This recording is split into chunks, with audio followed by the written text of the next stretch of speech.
welcome back to part 2 of our interview with tough coach Lew Polley. Here we go.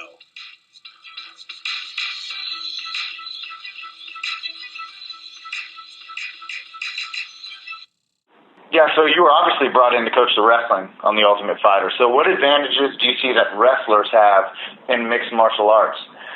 Going back, some very powerful wrestlers, very experienced wrestlers have found success, the Phil Davises of the world nowadays. So what advantages do you see that they have? Well, I mean, just wrestling period, you can dictate where the fight takes place.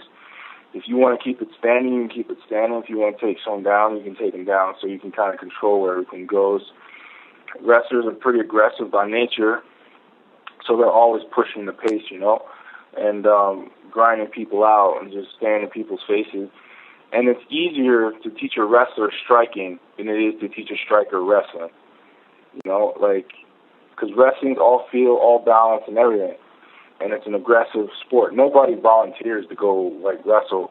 If you polled 100 people and said, which would you rather do, jiu-jitsu, wrestling, or kickboxing, you know what I mean? Most of them probably go with jiu-jitsu or kickboxing. Sure. Nobody wants to. It's hard. It's tough. So I just think that and just being able to mentally go through adversity is a strong point, and handle these tough situations, ups and downs, handling losses better and coming back stronger and things of that nature. So I just think overall it's the best base for MMA. I would agree. I mean, we've seen a lot of successful wrestlers, start making their mark in the UFC and in Strikeforce and even in Bellator with, the welterweight champion Ben Askren over there. So overall, in your experience on tough, obviously didn't end the way you wanted to do. First off, what's the response been from fans on Twitter and Facebook, and second, what was kind of the overall experience for you? The response has been mixed. It's been better as of late. It's just sometimes Joe Sixpack casual fan doesn't really understand what's going on or what they're watching. They just see the scripted version of the show. Okay, the show wants Lou to be the bad guy, so now Lou's the bad guy. So it's mixed. The casual fan, he's pushing too hard, he's yelling, he's not Junior Dos Santos, why is he saying? So they don't understand the dynamic. They assume that just because you're a great fighter, you're a great coach. That's not always the case. And then on top of that, they don't understand what's going on. They think these guys are kids. Some of these dudes are older than me. Sure. They're not kids. They're professional athletes going to the Super Bowl of our sport. The pinnacle of our sport is the UFC. And if anybody says anything different, they're lying. So you want to be a champ in the UFC, and the target for your weight class is George St. Pierre. So we all see what George goes through and what he does through these little video clips and everything. So if that's your goal, you have to do more than him to get to that point. It's just basic. And if you can't do that, or you're not willing to do that, then why even come to the UFC? Why even fight? Why even be on the show? Why, if this is too hard, you obviously don't want to be where he's at. So, so the fan response it's been better as of late. It's still a little 50-50, but I think when the show unfolds, people are going to kind of understand where I'm coming from, because, when they see the final tallies or whatever, how the guys do overall, they're going to understand. No, I agree. I was just going to say, you've definitely been accessible on Twitter. I always see, I follow you and you follow me, and we always see that you respond to your fans and you keep up with them. So I think you do a great job at keeping up with them. So hopefully, some of that reaction will continue to be positive. Oh, yeah, and even haters, too, man. I welcome them all. People come on with, the most spiteful stuff to say, and then, I just ask them where it's coming from, and then we just talk and hash it out. That's what I use Twitter for, man, to stay in contact with fans and convert haters to fans as well. So it's a good tool to really get some dialogue going between the different groups of people. Yeah, definitely. Yeah, so building up, seeing what you're going to do next, and I'd really like to talk about what's next in your career and what's been the highlights of your career. So, out of your 14 fights, what's been the one what's been the idea or the thought that sticks out the most? There's probably 2 to 3. One was the Vernon White fight, because I saw the dude fight Chuck Liddell, and it was kind of awesome to end up fighting him.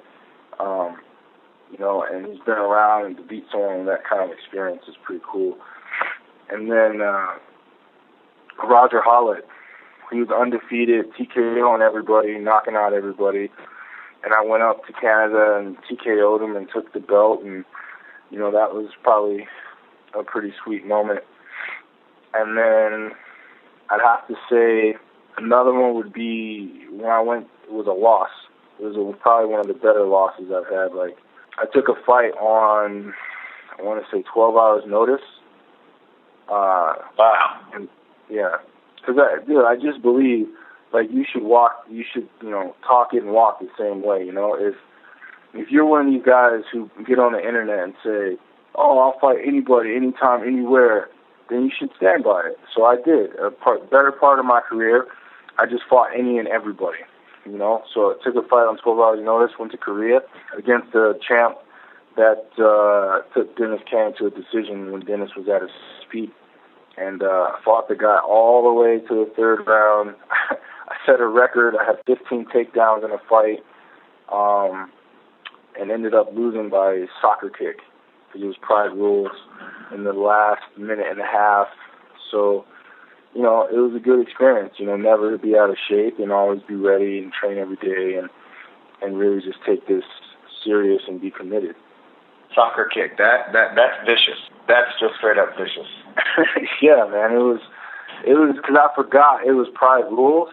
Yeah. And I took like a bad, like, low single shot, and he stepped back, and I kind of stayed on my knee, and I was like, man, this dude's not going to kick me, is he? Yep. Boom, kicked right in the face. And I went down, and I was looking up, and I was still moving. And then the ref was like, nope, it's over.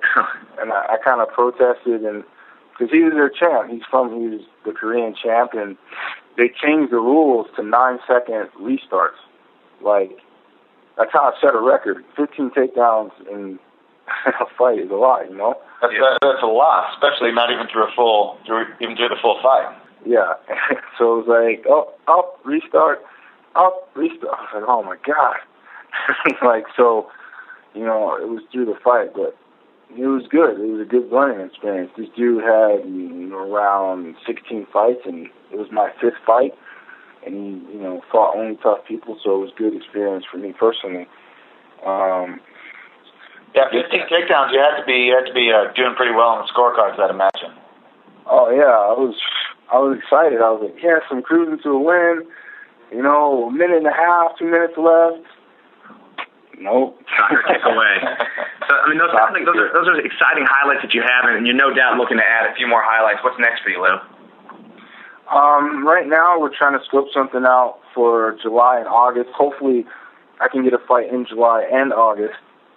And the UFC is coming here in September. So if I can rack up 1 or 2 wins, hopefully get on that Denver card and showcase my talents. And if not, I think Shark Fights is right around the corner, because I'm going there to corner my teammate Chris Camozzi.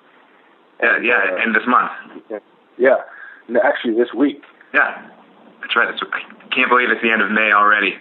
So you're in Colorado right now, and you're training with Camozzi. Anyone else? You're just there strictly with Chris right now? Yeah, we're at Factory X, and I'm actually training with guys at Hellsman Gracie Jiu-Jitsu. They're kind of going through... Dude, this is why I moved to Colorado, to avoid, like, all the gym politics and stuff. Sure. They're going through a rough transition right now with some guys, and having some issues. Like, because now that I'm here, I'm trying to, like, push everybody to work together. And now the workouts are getting harder and more intense. And now the people who don't want to work hard are getting pissed off that I'm here. And it's like, you know what I mean? Yeah. Causing that issue where it's like, well, everything is fine, and now we're trying to work hard. And I don't know, guys are just funny, dude. But yeah, I'm up here in Colorado training at Factory X in Hellsman Gracie. And once I get to where I'm trying to go, Strikeforce, UFC, whatever, I cross-train the guys at the Armory in South Florida with Muhammad Al-Wale as the striking coach, one of the sickest striking coaches in MMA. Luis Kane, Edson Barbosa, George Santiago, Danilo Villafort, all those guys. So that's my second home. Here in South Florida are my two headquarters of training. Well, that's great. We're definitely looking for big things from you, Lou, and we appreciate you taking the time to talk to us today. Before I let you go, how can your fans find you online? We mentioned Twitter. Is there Facebook, or how can they find you? Yeah. Sure, yeah. I'm on Facebook as Lew Polley, LEWPOLLEY. Also, you can check me out at lewpolley.ning, NING.com. And on Twitter, of course, So I'm always accessible to everybody. I talk to any and everybody. I'm kind of insomniac. I don't sleep much anyway. So all the fans in the UK and France and Germany that have been tweeting to me, I've been trying to talk to them and everyone as much as possible. So feel free. Right on. Is there any sponsors you need to plug before we let you go? For sure. Performance MMA, Project Discipline, Dolomer Mats, Island Tat. They do all my artwork, and I really appreciate them for it. Disciple Armor, Millie, and all those guys. So, and thank you guys very much for the support, and I really appreciate you. No problem. We've been talking to Lew Polley here on the MMAnonstop.com podcast. Thank you so much, Lew, for your time, and we're expecting big things. Thanks a lot. Oh, thank you, guys. I appreciate it.